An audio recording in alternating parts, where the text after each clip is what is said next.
highlights for you. There's lots of classes that you can go to. You can go get some MCE credit or whatever. I just want to make you aware of what's going on.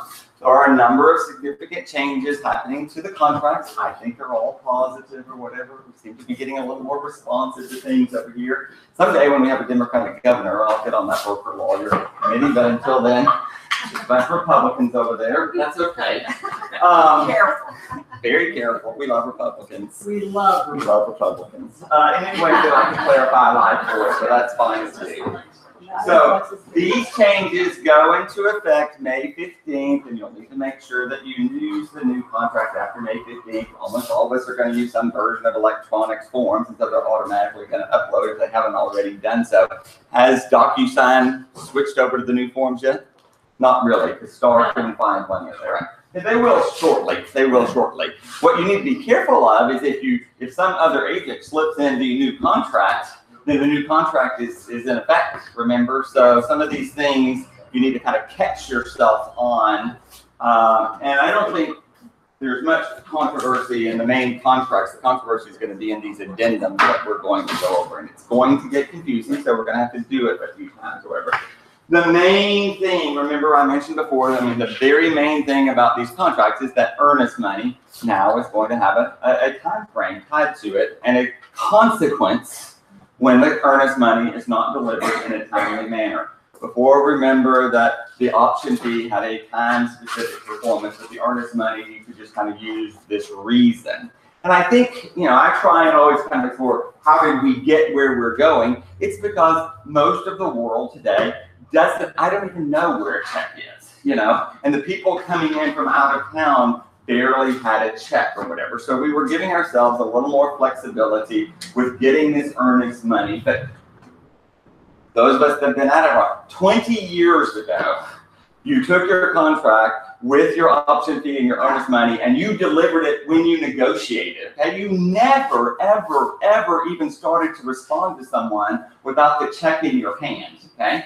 It just got to be a bitch because you were tearing up a bunch of checks, and we all were having these checks for contracts that were never accepted. And so we evolved into kind of, okay, let's give ourselves plenty of time to go get the earnest money. And then, of course, 10% of the people take advantage of it, and they, you know, rarely get the earnest money there, you know, in 10 days, much less 2 or 3 or whatever. So specifically, it's going to tell you that 3 days without, you know, from the effective date. Let's all be clear about signing this damn contract so that we know when the effective date is over here. You're going to have to deliver this earnest money, you know, somewhere, you know, to the other agent or to the escrow agent or somewhere. It's going to have to get receipted by someone. Okay, so you're going to have to deliver the option fee within 3 days of this effective date.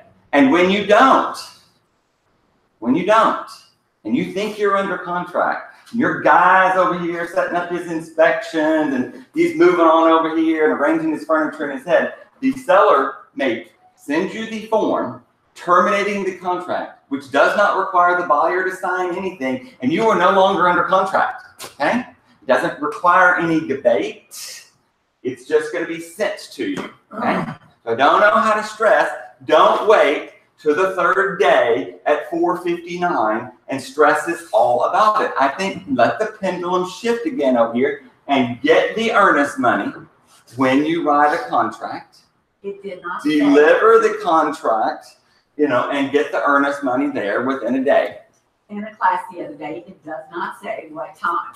Now, 5 p.m. Okay. 5 p.m. Why didn't they put it? The law is going to tell you the way the contracts are worked. It's close of business day, 5 p.m., just like an option period. I mean, it's not going to be midnight. Where the hell are you going to deliver it? At 10:59.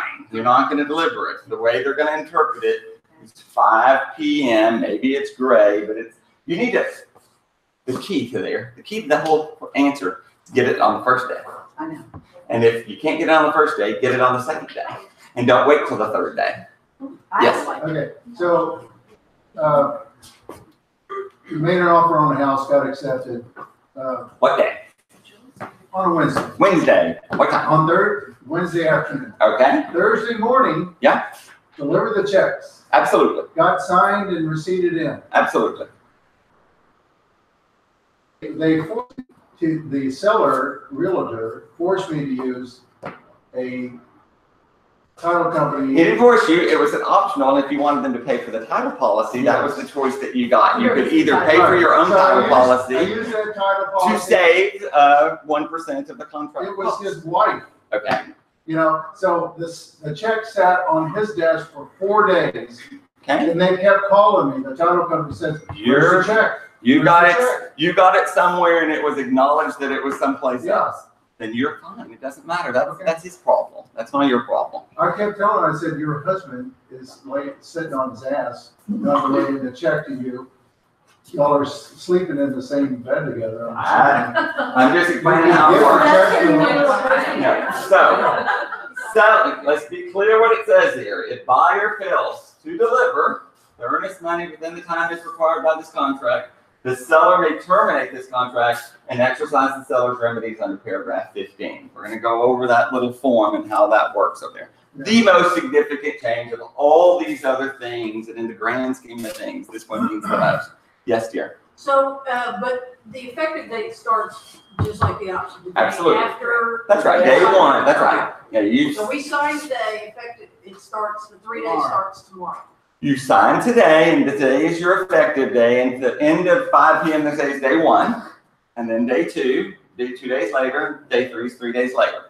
But for earnest money, it's calendar day, it's business days, not calendar days. That's correct. It is business days. So you get a break on a holiday, and you get a break on the Saturday and Sunday, because they're going to assume that you're delivering to the title company. Exactly. They're Well, it's assuming- delivered to And- as escrow agent, so That- it does have to be delivered to the title It company? does not have to be delivered to the title company. If you deliver to the other agent and they acknowledge receipt that they have the earnest money, it's exactly the same. Your liability is now shifted to them, but that you do not have to take it to the title company. Okay? I know what it says. It is still going to be normal in our world to deliver the earnest money to the other agent, just like we used to do 20 years ago. You can deliver to the title company if you Why want don't you to. just call the title company and tell them to come pick it up? You like can. used to? I think that that's a lovely experience. It's perfectly fine. But the auction fees don't work the same way. Auction fees do not work the same way because you're definitely not going to deliver the auction fee to the title company because they're not going to sign for it. You must deliver to someone else who's going to sign for it. And so the business days didn't change or anything of that nature. You still just have the same number of days to deliver the auction fee to have the unrestricted right to terminate. So who can sign the different things? Anyone, the agent can sign for it, their office can sign for it, their And they can assistant sign can. for earnest money too. Sure they can. I'm in receipt of the earnest. I'm in receipt of the earnest money is sufficient acknowledgement that they are now responsible for getting it delivered. Okay? Yes. So you could go back old school and say, let's just do this contract and include the checks. Absolutely you can. Absolutely you can. Yeah. You know, it's the problem is when there's 9 offers and you end up with 9 different sets of earnest money checks over here. You're the listing agent and everyone does it that way. Remember, you're going to have a lot of checks sitting here on your desk that you're now responsible for. You're going to get to return a bunch of them. Yeah. But it is very common to make a copy of the checks and deliver both checks with the contract. That's how we did it for years and years and years and years and years. So I Yes. sold an auction check yesterday to Don Daughtery, Okay. and the person who was signing it said that they are starting to use the Venmo and app to transfer money directly from buyers to sellers. Okay? They said that. That's what they want to There's do. all kinds of apps that can do that. That's right. They're willing to do it, and certainly. We're not going to go down that path. Let's just take the check. Yeah. But we receive cash all the time also. I mean, frankly, we don't take cash. You know, we just take the cash. Okay, so we clear about this earnest money as strictly as I possibly can be. We'll just be, so I have been appointed to the HRIS Board of Directors, which is the board of directors that oversees everything with the Association of Realtors. So the board of directors reports to the HRIS board. The HRIS controls anything with money, the super center, the MLS, the Supras. It controls all of those sort of entities, which is just a very interesting deal. So so this little group of 6 people oversee the board of all the others.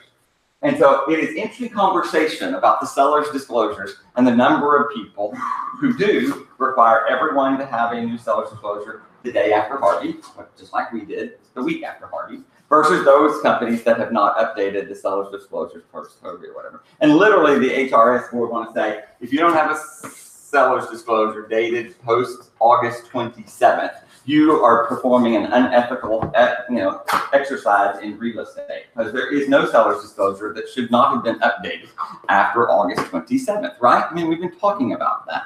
And some of these rules are kind of the same thing. You want to make them mandatory because you're trying to deal with the stupid agents, not the good agents. But I mean, I want to be clear. Let's get this right. Let's don't get me in a bind. PM on the third day of the effective day on the day after Easter. I don't really want to be fighting here. We are smart enough and responsible enough to get this done in day 1 or day 2 and not linger into day 3. Okay? All right. That's earnest money. There is, I think, a couple, you can kind of flip through here and see if there's something I think is overly significant. None of this sort of stuff's overly significant. They capitalize them. I don't want to even go down this path. It's really not that big deal. Probably the biggest thing which I thought was nice is additional earnest money has been added to this deal. We never had a great place to do that. And so on this last page of this deal, keep on going to the end. I don't think any of this other stuff really matters that much. They did take off, I thought they took off the fax deal and created something else. They did. I don't know why that has that here. They took off fax and they put on something else. But you won't hang up there yet. Somewhere along the lines, and they said, don't put in your buyer's email or your seller's email, because they may start talking about each other. How do you feel about that? Well, there are some rules that say you need 3 ways in which to contact people. I don't put in my seller's email address. I mean, I would never do that. I do not want the other agent to have my seller's email. I'll give them my email address. I'll give them my address. I don't want to know where they live. Let's pretend I'm riding on a house that's $575,000 high, and my clients live in a $3 million house on River Oaks Boulevard. Do I want the other agent to know that? Do I want them to know, even if it's the kid's parents providing it and they live on Lazy Lane? I mean, that's one unfair advantage. Or if they live in a $99,000 condo on Bering, I don't want them to know that. There's hardly any scenario where I want, an example was Mark wrote on my Woodland and his people lived on the 900 block of Woodland or whatever. Okay, that was an enticement for my clients to understand that these people lived in the neighborhood, had walked by that house thousands of times, had seen it at Lights in the Heights, and they wanted it. That was a compelling argument of why you might want to let the seller know where the buyer lives. And that's one scenario that works. But in generally, no, I'm with you. Just put your own email over there, as long as you answer your emails. If they ask for 3 and you put yours, do you put your phone number as Sure well? you do. Okay. Sure you do. I'm happy to provide. Office address? Sure you do. Okay. That's what I do. Perfect. Here, Bill Baldwin at 833 Studewood. What I do. Okay, the additional earnest money, did they provide that on this form? There's a new document in there. There's a new Is there an addendum? addendum. Okay, well, doesn't matter. Go back up just a little bit. Okay, that's fine. All right, on the condominium contracts, the only thing I really want to point out is that it really made it clear this time that the seller's paying for these stupid condo documents. It used to be this negotiable, who was going to pay for them. It's just removed again, and the seller is responsible for providing the documents to the buyer on the other side. And that was the earnest money is the same there. Okay, so let's go to one of these other addendums over here. Where you want to go? When do these go into effect? May 15th. They're mandatory as of May 15th. Okay? So here's the most confusing thing. I think the earnest money we probably got in the first day or 2 anyway. This is going to be very confusing for our industry. Okay? You're now going to be able to add how it's going to work when it doesn't appraise. Okay? You have this whole new addendum that's going to be added along with the third party addendum. So you're gonna have basically three choices over here, and you gotta think, who do we represent? You represent the buyer, they're gonna want one way. If you're the seller, they want it another way. So here is option one, buyer's buying a house. He's putting 50% down on something that's $1 million, and you're checking the box. We don't really care if what it appraises or not. If it appraises for 900, we're still gonna buy it. If it appraises for $1.1 million, we're gonna buy it. Of course, if you're the seller, you want this little box right here, right? You don't want it subject to the deal. So buyer may not terminate the contract on the third-party financing addendum if property is not obtained because of the value of the house, okay? Now, can't get insurance, there's an encroachment, you become in a high-risk area or something. Doesn't mean that the lender still couldn't turn down the loan based on the property, but it can't turn down the loan, just because of the value. So the value's not there, you still qualify for this loan, you're gonna go close on this sucker, whether the price for $10,000 less or $100,000 less, okay? You're gonna have your third-party financing addendum over there, and you're gonna check the little box, it's subject to financing, but you're gonna check this little box, it says, you're buying this sucker if it appraises or not. Yeah. Everyone got it? That one's, so if you're the seller, you want this one. If you're the buyer and you care about the appraisal, you're not gonna buy this one. You're gonna get the chance to explain, especially in a rapidly appreciating market. And I don't understand why our industry, if I am buying Google stock and it traded at $900 3 months ago, and $1,000 1 month ago, and $1,100 today, and I average those 3 month period, then I'm going to get a price of the stock that says that I should be able to buy it $100 less than what it's trading today, right? Because we're going to average those three. But you can't buy that Google. The likelihood, you might risk that the stock is going to go up or it's going to go down, but the likelihood is that the stocks keep going up. And so if you're going to have to explain how that works. In rapidly appreciating single-family housing markets, we're going to increasingly face the problem of appraisals because we're getting some pretty significant jumps. It's the same thing. You take the comp of 937 Woodland that's worth $1.2 million that I list for $1,280,000, already $80,000 more than I think it's worth, and I take a contract for $1,360,000. And it closes on April 2nd, here's your new comp that's $50 a foot more than I think it's worth. But someone's willing to pay for that. And it's cash, it wasn't subject to financing, it wasn't subject to appraisal. Here's a new comp right quick.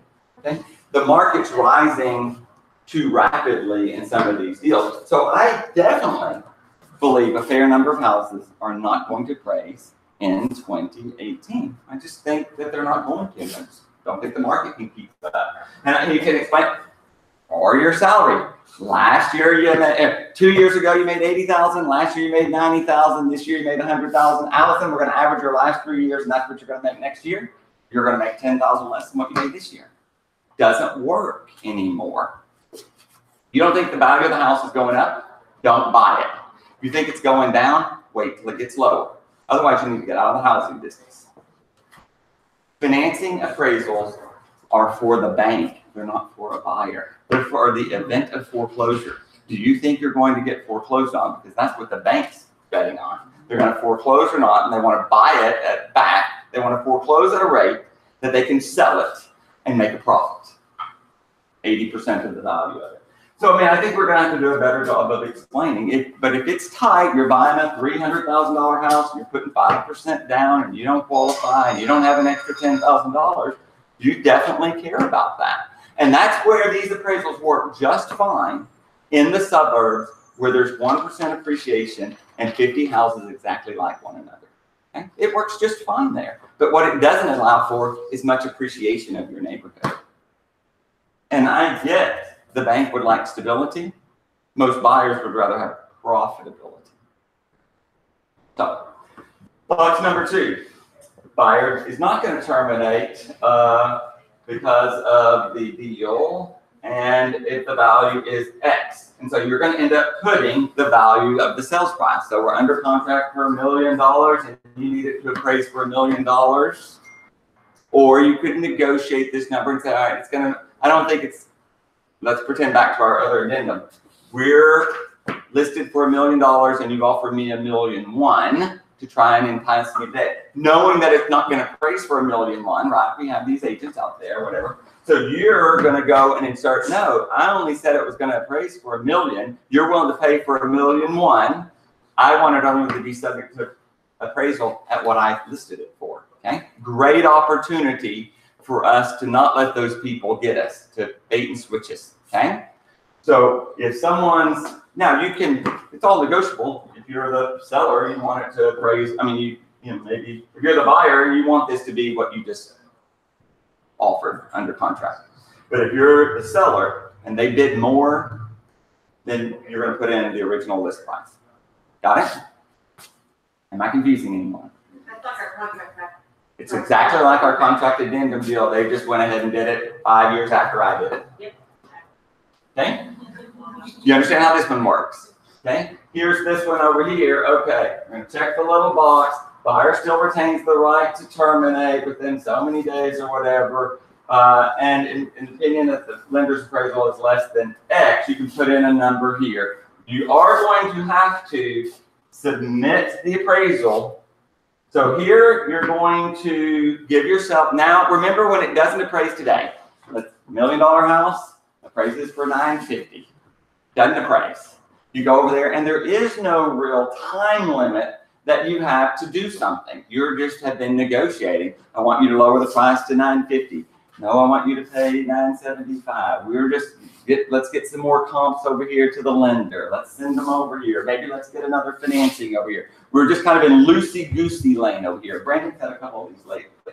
What this does is say, we're going to resolve this issue within a certain amount of time now. Now, this is going to be the issue. You're not going to be able to resolve the issue in 1 day or 2 days or 3 days, okay? You get the appraisal Friday afternoon, and it's not didn't appraise by $50,000. You need a reasonable amount of time in order to resolve the issue. So what do we think this day is? This probably needs to be a minimum of 5 and no more than 10. So I'm going to say that let's shoot for the 7. We want to sugar get off the pot here in 7 days of how this is going to work. And you're going to have to give them the appraisal. Okay? So you represent a buyer. It appraises for $50,000 less than the list price or the contracted price or whatever. And you put your 7 days over here. You're going to send, so you said it needed to appraise for the $1 million. And you have 7 days to resolve the issue over here. It appraises for $950. You can go back to the seller and say, look, I'm only going to pay $950. I'm only going to pay $950. I'm only going to pay $950. You're going to resolve it within your 7 days, or you're going to terminate your contract based on the financing and move on down the road. Okay? Got to put a day here. You got to put a day here. So what happens when it doesn't appraise? You're going to resolve it. Do not put 1 day. I'm not going to be able to resolve it in 1 day. Not going to be able to resolve it in 2 days. Okay? 7 is a good day. If you're the listing agent, you want it as small as possible. You're the buyer's agent, you want it within, you want 10 days. So you're going to negotiate over here. Cannot be resolved in a day. This is assuming after you get past the option period. That's right. That's right. We're in the financing period. We're 5 days before close. We get the appraisal and then appraise for the number you thought you needed to appraise for. Yes. That exercise isn't covered in the paragraph where you put in the number of days for objections to all the stuff you get. No, that's based on the title commitment, the survey, and issues related to the title company, not necessarily the lender. This is giving us a period to resolve something when there's a lender issue regarding value. Not enough comps. Use 2 bedrooms instead of 3 bedrooms. But it's basically when the appraisal kicks in and it's undervalued. I feel stupid. No, there's no stupid questions. Okay, well, yeah, it is. This is delivered and everybody signs and agrees with the contract. Absolutely. Not way after the fact. Absolutely it is. This is a new addendum you're going to put. If you use a third-party financing addendum, you're going to use this. situation, what scenario we're gonna do if the value is less Okay, than, but the buyer's agent submits a contract and I later, or before it's all accepted, I say, well, we need to do this one too. Is she, Well- or is she going, you're the listing agent and you deal with this stupid agent who doesn't submit this with their financing addendum? Yeah. Well, I would tell you that probably your seller is better off without this form than with this form. But I'm really not supposed to probably tell you that. I would say, if you have a financing addendum, you need You to have that. Yeah, let's just play fair. Yes. Okay. If you didn't, the old rules would be how it worked, and there would never be a time limit, and you would just go on down the line if they don't submit the addendum. So you either check 1, 2, or 3. That's correct, if there's a financing addendum. All right, but if you're the seller, you're gonna wanna put their feet to the fire and do one. Not The subject to seller's, appraisal. I mean, seller's. Now, Feet to the fire, number one. if, let's pretend, whatever, it's a Tricon house, it's worth 500,000, there's 50 comps out there and it's 500,000, it's gonna appraise, so it doesn't really matter, it's not worth haggling over. It's the $1.5 million house in the Heights that there's not enough comps to have a $1.5 million house. It's the most expensive house in the neighborhood. It's something unique on extra land. I mean, when there's a risk, we all kind of know if it's gonna appraise or not. You don't think it's gonna appraise, you definitely want number one. If you know it's going to appraise, then why not? Well, and it's saying, come to Jesus with this That's buyer. right. Are you You're gonna, serious? especially when there's multiple Exactly. offers, you're gonna have, Exactly. here's when it's really gonna work. Anyone that is putting down more than 20% really shouldn't care anymore. They're just using that as some way to negotiate. But doesn't affect their ability to get that house. So when someone's putting 50% down on a loan and it's $1 million and it appraises for 900 versus 800, Not a big- they're still putting the exact same, they were gonna put $500,000 down, their loan amount is exactly the same. What did it really matter? Nothing other than in their mind, they're overpaying. But it wasn't that they were overpaying, it's that the bank maybe didn't find enough comps, but it doesn't mean that it's not worth that. It means there weren't enough comps. I think sometimes these appraisals are not based on really value, it's based on information. What if there weren't 6 comps with a master down and a swimming pool on an oversized lot in zip code 77008? Doesn't mean it's not worth it.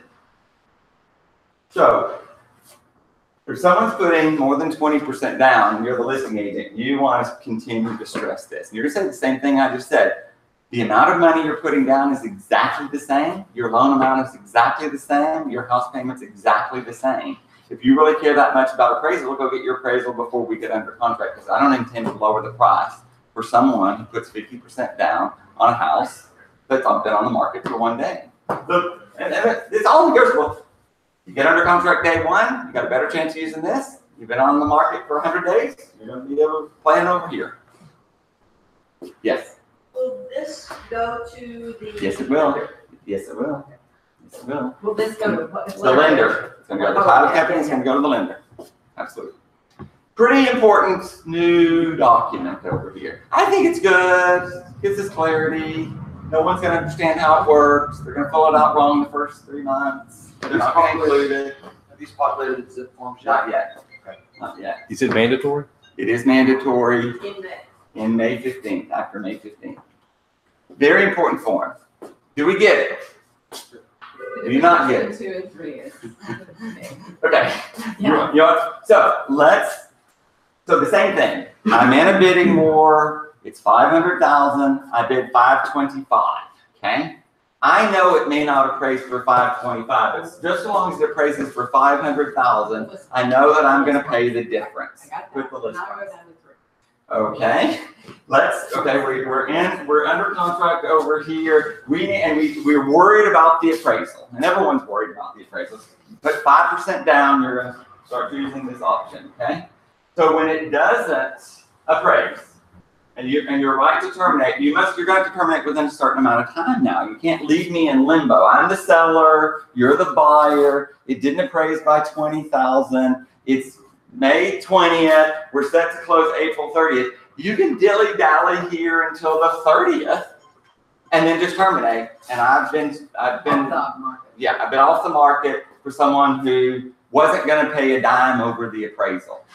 So you're forcing them to do something in a reasonable amount of time, okay? Asshole listing agents are gonna wanna put 1 day here. It didn't appraise, terminate, move on down the road. Buyer's agents are gonna say, look, I wanna try and save my deal. I wanna be able to talk to my lender. I wanna be able to provide some additional comps. I wanna talk to my client about the ability to switch lenders. So I need a certain amount of time here to stay under contract, especially if you're under contract and there's a backup over here. They want you to get out of the way and move on to the next guy. So it's a good form, just depends on what side you represent. And it's conflict, and no one's gonna understand it in the beginning.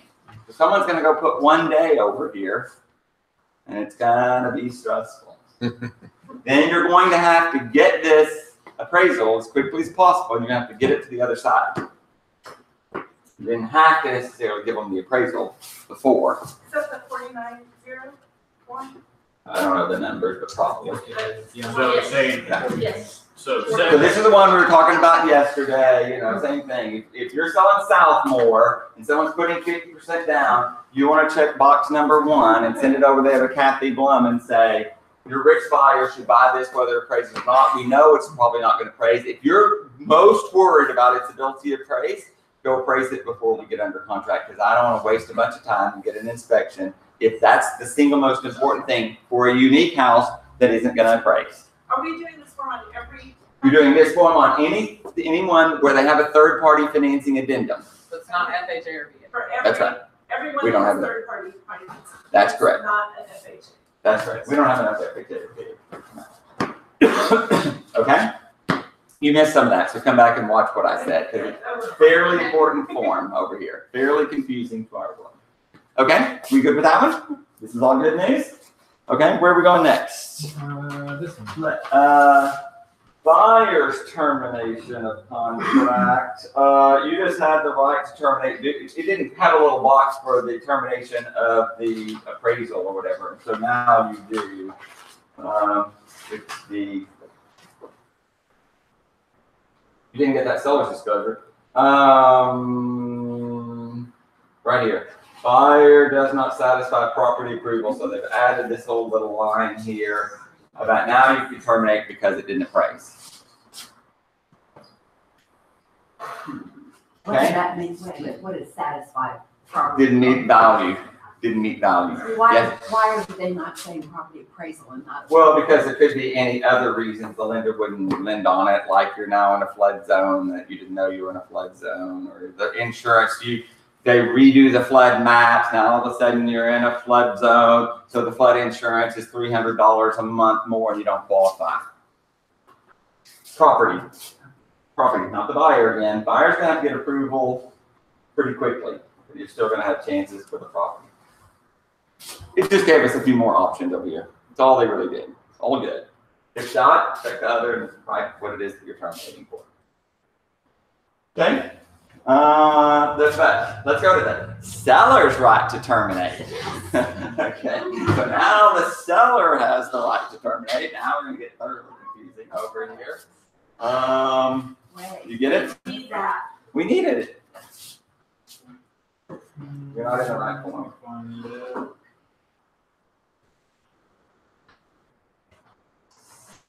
Did I not hand it to you?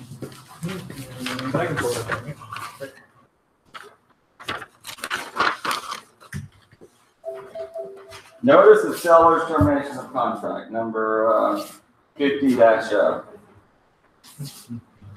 Okay, so now the seller has a form here that can terminate. Of course, we've given you a new reason to terminate, is that someone didn't perform and deliver the earnest money in the appropriate time. Maybe one. They didn't go over this the other day. They didn't? Well, they should have. I know. You can't find it? I will. You will. I'm sure that you will. He's Okay, so it's a form, notice the seller's termination of contract.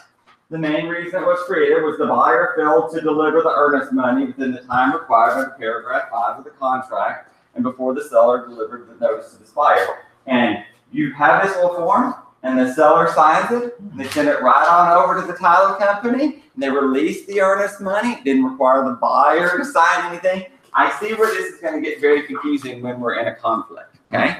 Because what happens is like, I delivered it, and it was Easter, and it's underneath the door somewhere, you know, but it's going to cause some conflict, but it was better than not having What's the the number? bill. Tell them the number. Number was 50-0, TREC number 50-0. I'll pull up the factor side of testing one more year. Okay, well, here it is. Seller's notice to terminate the contract.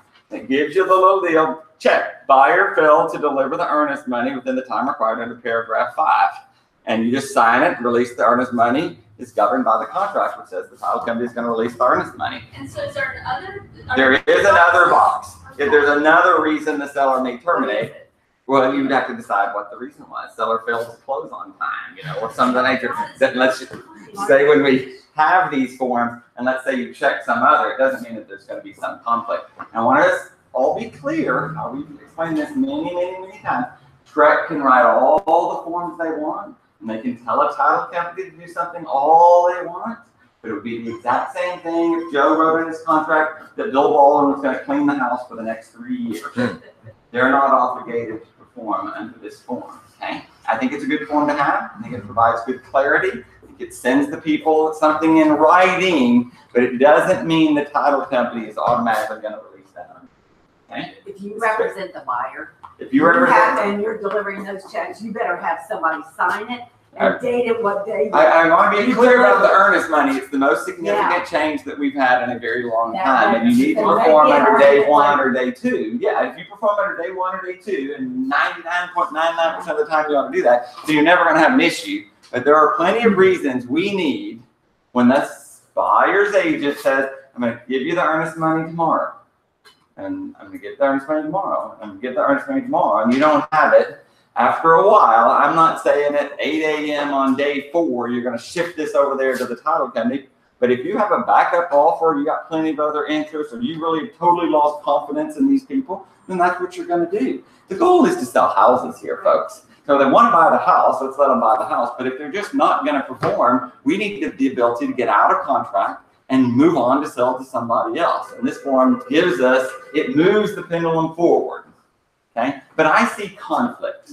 Okay, you see what I'm saying? Just because someone signs the form and sends it on to the other side, you never really had to notify the buyer side at all. There's going to be conflict, but it's a good form to have. Yes. Back in the old days, did y'all have a ring binder down here with transmittal forms where every time that, back in Indiana, that's the only way we were so antiquated.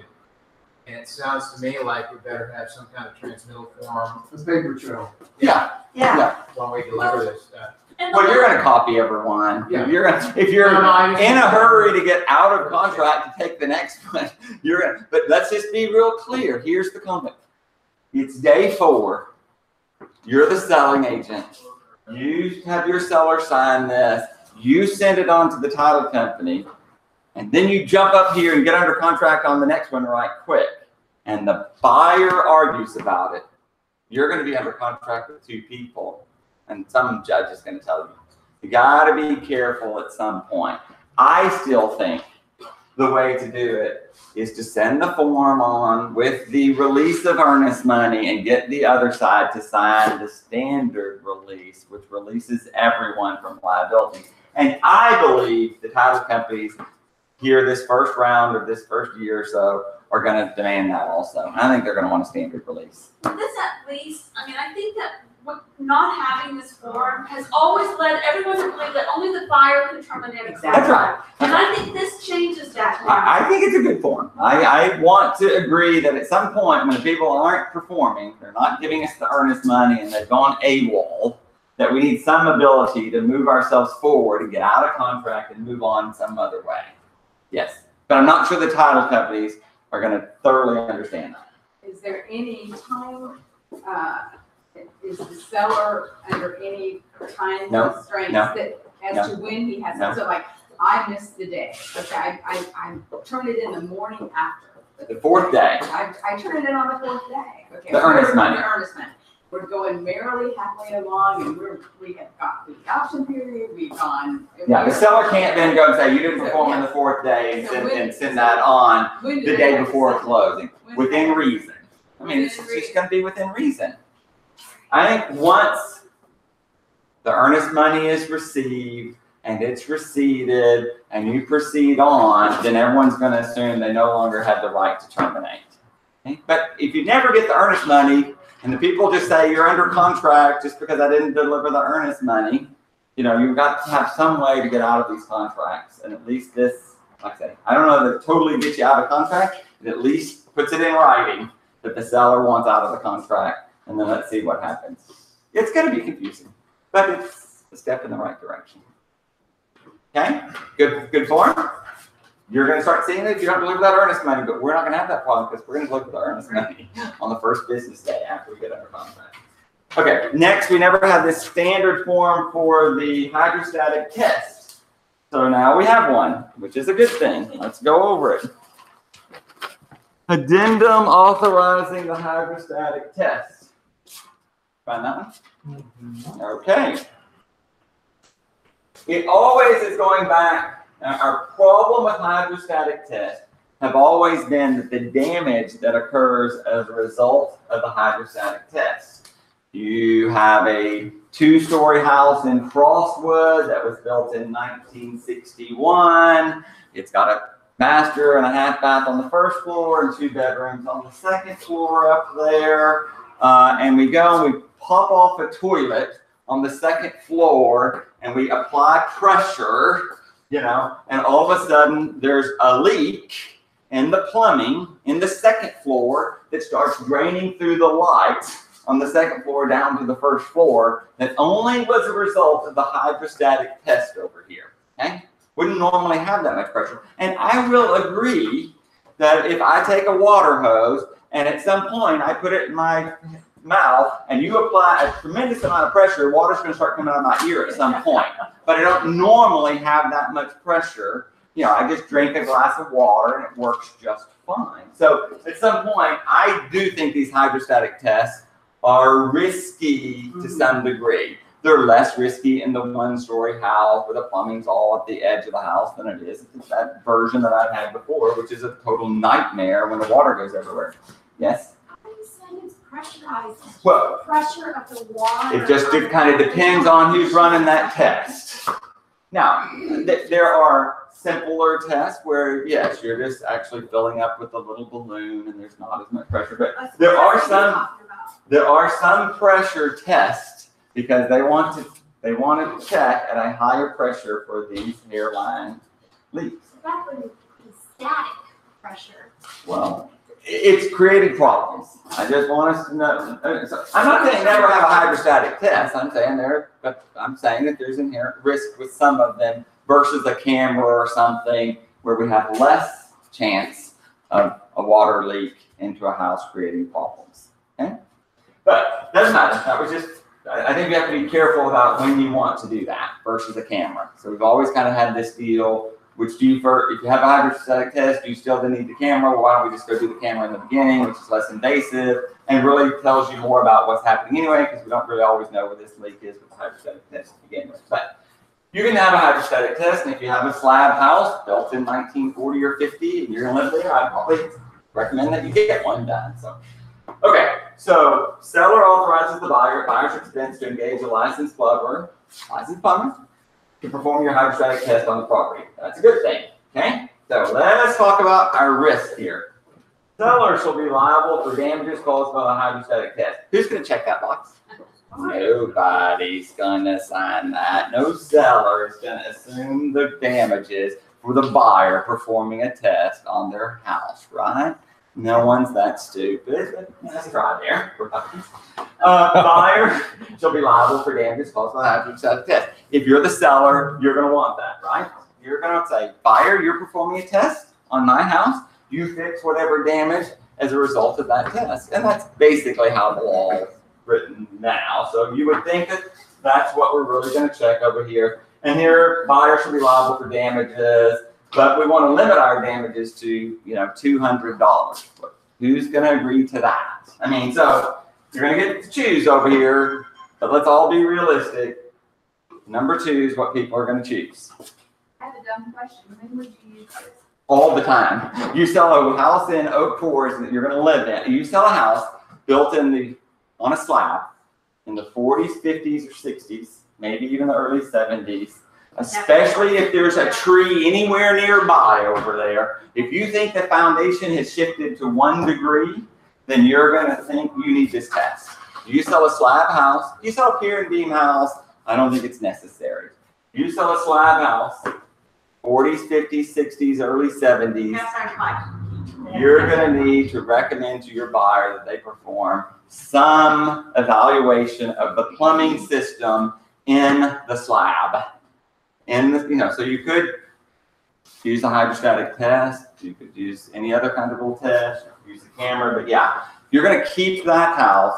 Yeah, and I would tell you, a lot of the typical mold issues that we had when you could sue people and make millions of dollars on mold is hairline cracks in the plumbing of a slab house that wasn't a lot going on. It really pops up when Thanksgiving comes along and now you're running the dishwasher, the washing machine, and you're running all these bathrooms and you're getting ready for a wedding or something over here. There would be leaks and they would be under the fountain, under the wood, and you wouldn't notice that leak. The water and the mold would sit there for 5 and 6 months before the mold became evident in the house or whatever. You just didn't normally notice the leak, and the leak was covered by the hardwood floors or some other deal. So it's typical when there's shifting in the foundation or shifting in the foundation as a result of tree roots. Big trees that were adjacent to slab houses in Westbury or Little Bend or Oak Manor or Garden Oaks, one of those things. So you definitely need to be concerned about plumbing. Because to fix it, same thing. To fix the plumbing in that house, a 1,400 square foot slab house in Westbury, to fix the plumbing is about $6,500. Well, that's not so bad. Except I got to pick up all the hardwood floors. I've got to drill through the middle of the house. I'm going to have to put back the hardwood floors. I'm going to have to fix the tape, float, and texture of the sheetrock and then repaint everything and redo the baseboard, the crown molding, and the cracks that were associated. So my plumbing solution really was a $40,000 problem. It wasn't a $6,000 problem. It's not the plumbing that's the problem. It's getting to the plumbing that's in the middle of the slab. Same thing, I can put a bathroom right here. I just have to drill through this foundation and get myself a drain and a water line right here. So most of those deals, the bathrooms were on the edge of the house and you can try and go around it, but it's internal plumbing in a slab house with a foundation that shifts all the time. Then how do you determine the damages caused by the past versus by the fact that there were recent pipes? I mean, it's hard to determine what was pre-existing and what became as a result. Of course, if you have new water dripping down a deal or whatever, then it's pretty evident to figure out where the water is. But it's no different today than if the box inspection turns on the bathtub and he fills up the bathtub, he's checking the overflow, and the overflow doesn't work, he's never connected anything, and the water overflows from the tub or the sink and it goes down underneath the the deck of the tub and falls down into the first floor. I mean, there's damage there, right? Right, but that's different than putting something under pressure and causing. That's right. Versus was the leak there, was the leak not? I pull up the toilet to put in the little ball and toilet, which was from 1958, breaks. It's a special size toilet that they stopped making in 1962. Now I don't have that toilet. Who's going to pay for the toilet? We didn't talk about the damage yet. Now we just broke the toilet, and we can't find that toilet anymore. What are we going to do? Make a toilet? I mean, so I'm just, you always have some of this inherent problem whenever you do that. But I think it's I think we need it in writing. I think it's lovely to have a promulgated form where we're always kind of guessing or making up our own form. And I think people are going to want the test, and you're just going to say, okay, you want a test? If it was pre-existing condition, it didn't mean that you were going to have to pay for it. It meant that we found that the overflow for the laundry room, and you can find any number of things that were never connected. Right? Good to have a test. Got a form. Question about a form. Yes. Okay, so I would suggest that because the plumber did this for me, he did the camera first. I think that that's a lovely idea. Okay, but is the seller will be more amenable to that because there's Absolutely. a risk of. Absolutely. Okay. It's less invasive. Absolutely. it Camera is. test is. We love camera tests. Yeah. I personally think they're better. I think you can see exactly where the problem is. When you see the Well, pipe, when so you see then the why- root from the tree going through it, Yeah, no. you know what caused the leak. It wasn't, when you just have the test, you don't know if it was the foundation shifting, you don't know if it was from 40 years ago, is it new, is it never really gonna come up if we don't have too much pressure, because a lot of times I'm telling you, there are leaks in most plumbing. Yeah. If you just applied enough pressure, you're gonna find a leak, but you don't really have a lot of pressure to figure it out. And so it's not like plumbing leaks all the time. When does it leak? But yeah, I think the camera's probably a better deal. Okay, what else you want to know about contract changes? There's a bunch of them. I mean, here they all are. These are all these pages, and there's a minor changes to the seller's disclosure. There's minor changes to every contract. There's minor changes to the listing agreement. None of them are significant. You can't figure out. We don't have a lot of mineral rights one way or the other, so a lot of that stuff doesn't really matter. And how they change the word didn't really change the intent of anything. The intent is earnest money on time. That's the most significant thing to worry about. Are those copies of all the changes? These are copies of all the changes that I can leave right here. And the seller's disclosures have changed? There's, we can go there. We can go there right quick. It's just easy. You know, so here's the changes. I mean, that's it. So are your solar panels owned or leased? Not that big a deal. Do you have any other leased items I need to know about? You know, your water filtration system, is it leased or something? I mean, I don't know what else could be leased, but there are certain ones you could lease something and happened somewhere and it wasn't on there. You know, this is not real. This is just clarifying again in the floodway, not just the 100-year, in your 500-year floodway, where's your TAR form, okay? I'm telling you, the most significant change, other than getting this earnest money on time, you're going to need to learn where the 500-year floodplain is. You're going to need to learn the base flood elevation of your 500-year house, and it's not easy to figure out. I'm telling you, it's the single most difficult thing to figure out what's going on. I want to be clear, 37% of the city of Houston is in this today, and in 2 years, more than 50% of it's going to be in it. In the 100 or 500? 30% is in the 100, 7% is in the 500. Okay? Now, that's property, and so the middle of the bayou, we're not selling a lot of houses in the middle of that phrase bayou. But I'm just saying, more and more and more of these houses are going to be in the 500-year floodplain. And it is not common to figure out where your base flood elevation, you're going to need elevation certificates, not only in the 100-year floodplain, but in the 500-year floodplain. You need an elevation certificate in the 500-year floodplain. You need an elevation certificate in the 500-year floodplain. And I haven't mentioned it before, you need an elevation certificate in the 500-year floodplain. We've never had it before. No one's asked for it before. No one's used to it before. It's a new expense for the buyer. The seller doesn't have it. Nobody knows how to do it. It's a mess. We need a elevation certificate in the 500-year floodplain, and you need to be able to tell where the 500-year floodplain is. And if you're close to the 500-year floodplain today in the map, you're soon going to be in the 500-year floodplain. The amount of rain that they measured in the current maps is X, and the reality of the amount of rain is here. And so when you redo the map, you're going to add more space into the 500-year floodplain. Okay? Yes? The survey companies. Survey companies. Are aware. I hope so. I have no idea. I don't think the world's aware. I really don't. I really don't. So insurance companies are aware, right? No. Lenders aren't aware. Cost of $400. for the 500-year floodplain. $400. Don't let someone charge you more than that. Wait, I'm sorry, cost of what? The elevation certificate in the 500-year floodplain. You just get an just get an elevation certificate, period, from every property. Well, this is what I would tell you. I mean, it's mandatory in the 100 and the 500.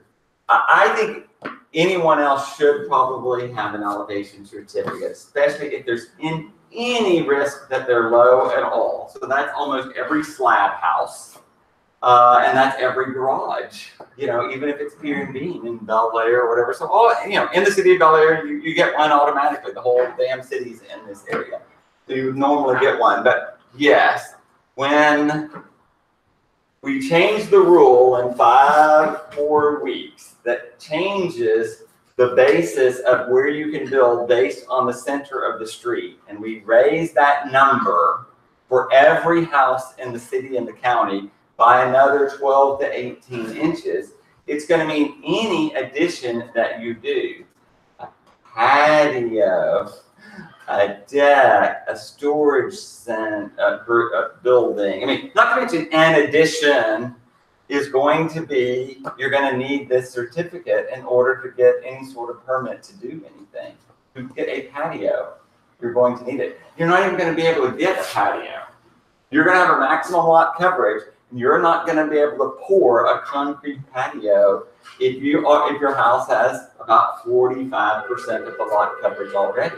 You're going to see more and more driveways not be out of concrete anymore, or the use of porous concrete or true grit or some other material because of the, I mean, I think today's editorial is very good in the Chronicle.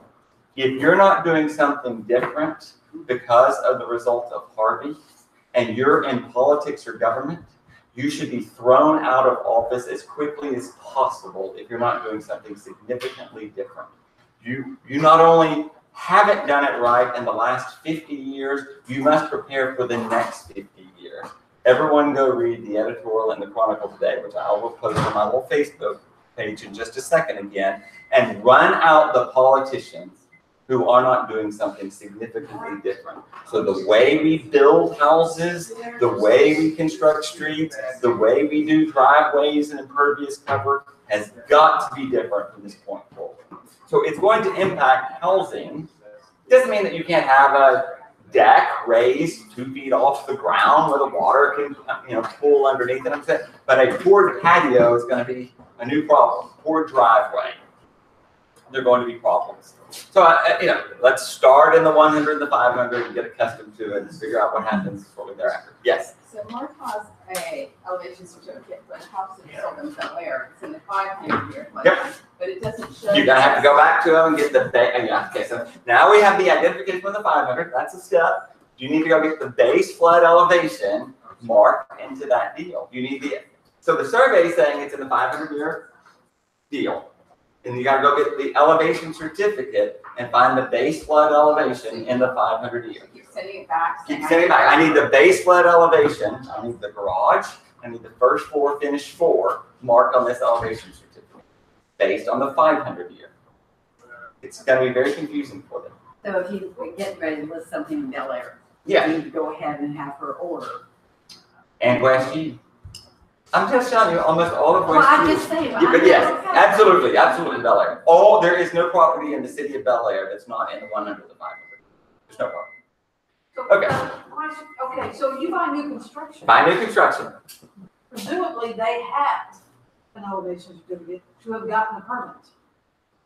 Now, I understand They have a base flood, they have an elevation certificate of the property, the land that it was. But they need a new, the elevation certificate. So let's just say that the house is going to be built at 32 inches finished floor according to the deal. But we don't know if they really built it 32 inches. What if they built it 30 inches? Or what if they built it 36? You need the new elevation certificate to show you where the base flood elevation of that garage is and of that house after they built it. Because here's the classic problem, and this is what we're really fighting about. It's hard to explain it. I got a lot. The way that they have gotten around the rule in the past is they bring dirt in, net fill, and they raise where the house is up a foot or two, and then they pour their concrete slab, which is really only about 6 inches. They didn't pour a slab that's 24 inches. They put it there. Now we're not going to allow this net fill. You're not going to be able to add any dirt. But we have the same problem. If I build a house that's 32 inches finished floor, and I'm on a 100-foot lot and I have a 1% grade drop by code, then I know the back of the house to the front of the house in just my 100-foot deal is 10 inches difference, right?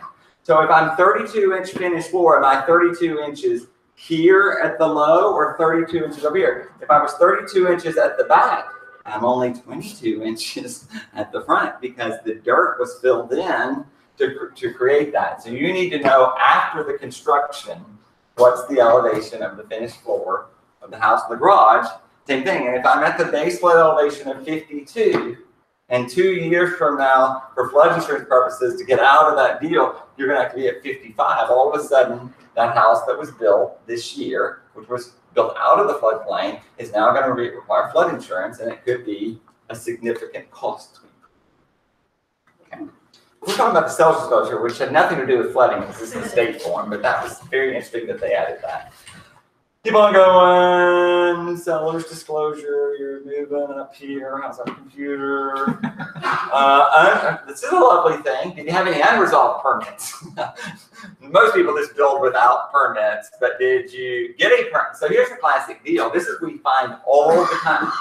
New construction, all the time, gets a permit. And like I say, you can get plumbing final, you can get HVA final, you can get a final, and still not have the HVAC final, the sprinkler final, or plenty of other finals. You got a final, which meant the structure final, but everything else was unresolved, and you still have these open permits. What if you never put in the tree? What if you never finished the sidewalk? What if you never finished the sprinkler system? What if you never finished the outdoor kitchen? These are all separate things tagged to your permit. So your final permit is outstanding. It's very confusing how that works. So did you resolve all of your permits? And sometimes we have to go out there and they had a summer kitchen on the plan. We didn't build a summer kitchen. Frank's got to go down there and remove your summer kitchen from your plan so you can get the certificate of compliance, which would tell me you did not have any unresolved permits.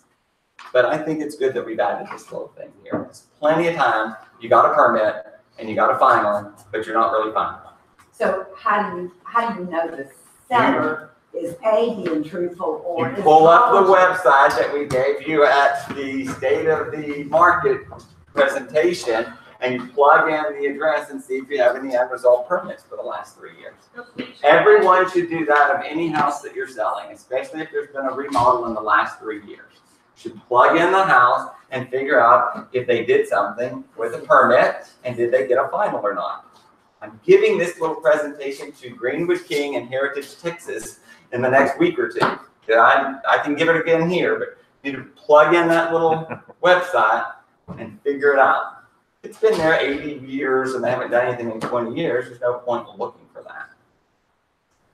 I guess we should practice again on my little presentation next Tuesday that I'm giving to other real estate companies. I'll practice with Boulevard next week. It's a 50-minute presentation on the realtor and the city and what you need to know about permitting, platting, minimum build line, minimum lot size, the noise ordinance, barking dogs, graffiti. I'm going to give that whole presentation next week and practice with y'all. All right, if you're, I'm sorry. It's not an issue. So if this little client did flood, then should she have gone to the city to just, if she was redoing stuff? Sure she should have. Sure she should have. Great. If you got 1 inch of water in a garage and it didn't do anything else, then yeah, you probably weren't required to.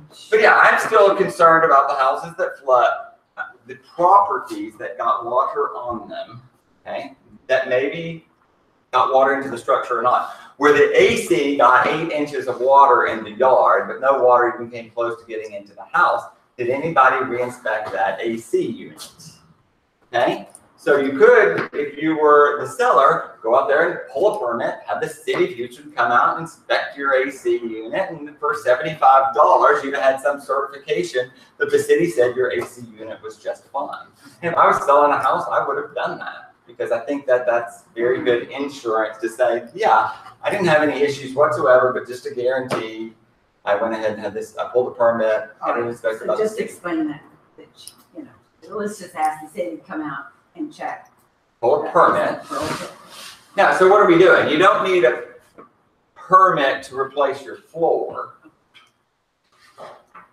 So if you got 1 inch of water, do you necessarily need a permit for that structure? But I'd still be a little curious about your AC unit outside. If you got 1 inch in your house, how much did your AC unit She get? said it didn't have any, she didn't lose power or anything, but. Well, blenders work in the water also, but it's not good for you. What'd you say?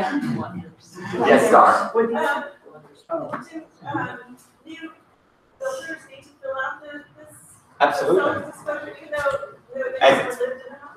Yes, they do. Absolutely. Now, the rule is they can fill it out the day before closing. So you're under contract, it's under construction. There's no point filling out the seller's disclosure while it's finished. Wait till it's finished, fill out the seller's disclosure. Okay. Move on This down. seller's disclosure is, yeah, This is the new one. is it already, No, May 15th. I got that, but I mean, is it available right now? Yes, it is. Is this available right now? Sure it is. Yeah. But is a builder having to have a seller's disclosure on new construction, is that new? It's really not new. They just don't do it. They don't do it. Nobody does it. I thought that was an exception, that you didn't have to, kind of like. When it's finished, really, you should do the seller's disclosure, but they never do it. And you had plenty of other inspections along the way, so it wasn't that big a deal to me.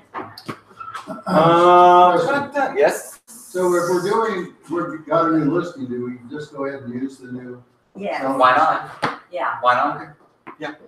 This was all stuff in the seawall, so this is the Hill insurance stuff. None of that really matters.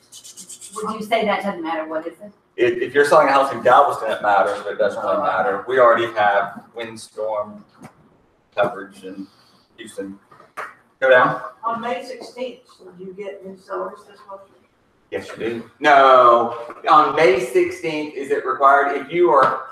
If you had, let me just, how that really works. There is no rule that says they need to fill out, because there is no substantive change in this document than the other document, really. I wasn't even gonna go over it if you hadn't asked, because there is nothing that really requires us some new disclosure deal there. So it's not. So the old seller's disclosure is just fine now? It's just fine.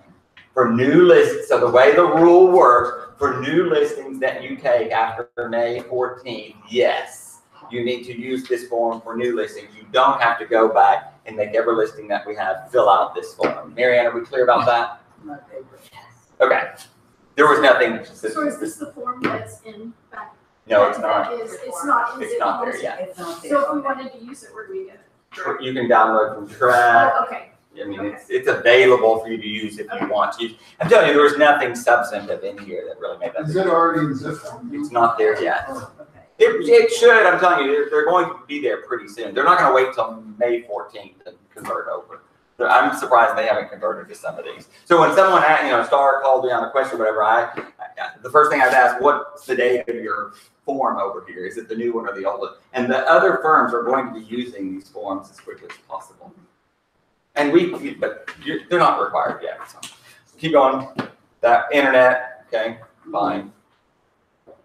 There wasn't much change in the self-disclosure or the listing agreement that really made that much difference. The minimal rights stuff has gotten people all in an uproar, but we don't have any of those issues.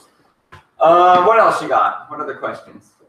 Yep. I think we've been over this like 9 million. It's okay. This is what we're here for. The section on the contract where we check that we will include or exclude the additional, thing.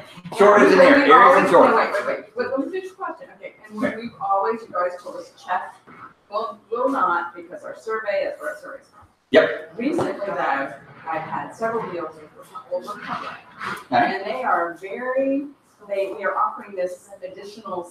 They want to sell you something. It's a profit center. I want to sell you credit life insurance. Come to work for Boulevard Realty and I'll take $100 out of every transaction and I'll give you credit life insurance in case you die, because the likelihood is that you're not going to die and I'll make a lot of money.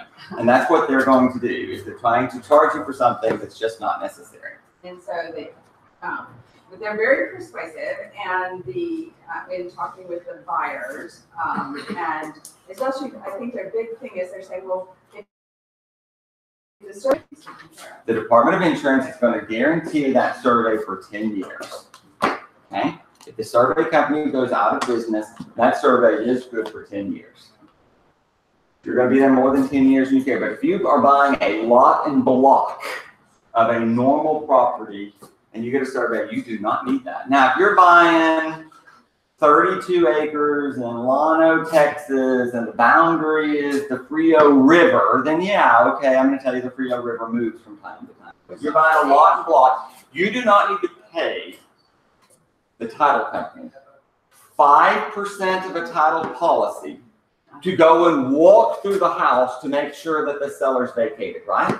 They would love to sell you this coverage. It's the exact same sort of coverage that they're talking about. They're happy to charge you 5% of a title policy. So if it's $1 million house, the title policy's $8,000 and 5% of that's $400. First American Title will come over there and walk through that house before closing and tell you if it's vacant or not. You need them to do that? Does your buyer need to pay for that? Can't you do that for free? So that is the type of thing that they're trying to sell you. It's the same exact sort of deal. If it's just not necessary, it's just not necessary. Show me the number of survey companies that have gone bankrupt. Show me the number of title companies that have gone bankrupt. We've had oil in the 80s come in and out, and every one of those title companies were guaranteed, and not one person lost one title policy in the history of the state of Texas from 1836 on. We haven't had one loss that wasn't affected. So what am I worried about? Okie dokie, what else you got? Any questions? What time is it? 20. 11:15, now, too much. Okay, your meeting? All right, yes, Allison. I have one more. I've lost 2 doses due to a death in the family on Saturday from 12